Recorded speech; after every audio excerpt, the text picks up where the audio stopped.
À 5 jours du premier tour de l'élection présidentielle, Benjamin Biolay a fait son choix. Dans les urnes, dimanche 10 avril, le chanteur glissera un bulletin de vote pour Anne Hidalgo. Soutien de François Hollande en 2012, il avait pourtant assuré de plus jamais s'engager pour un ou une candidate à l'Élysée.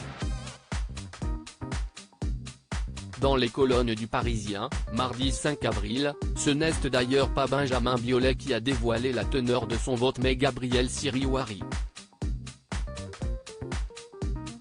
Adjointe à la mairie du 18e arrondissement de Paris, la socialiste est candidate aux législatives dans la 3e circonscription de la capitale. Et le chanteur a accepté de présider son comité de soutien, comme le rapportent nos confrères.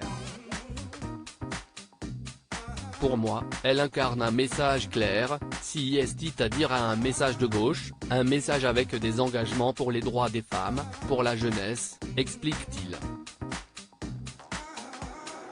Logiquement donc, Benjamin Biolay votera pour Anne Hidalgo pour la présidentielle 2022.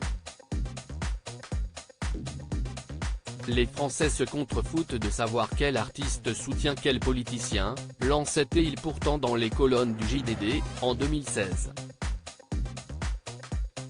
Un avis que ne partage pas la femme politique. Bien sûr que son soutien donne de la visibilité à ma campagne. Votre interview en est sans doute une illustration, plaisante celle qu'il soutient.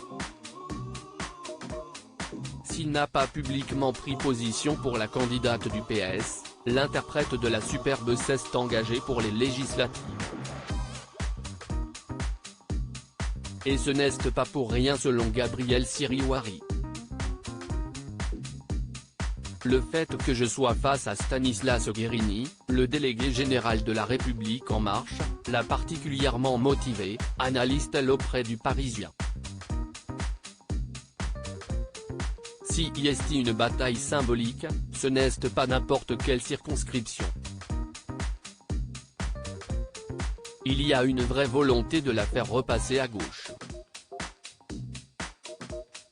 Présidentielle 2022, qui les célébrités soutiennent-elles?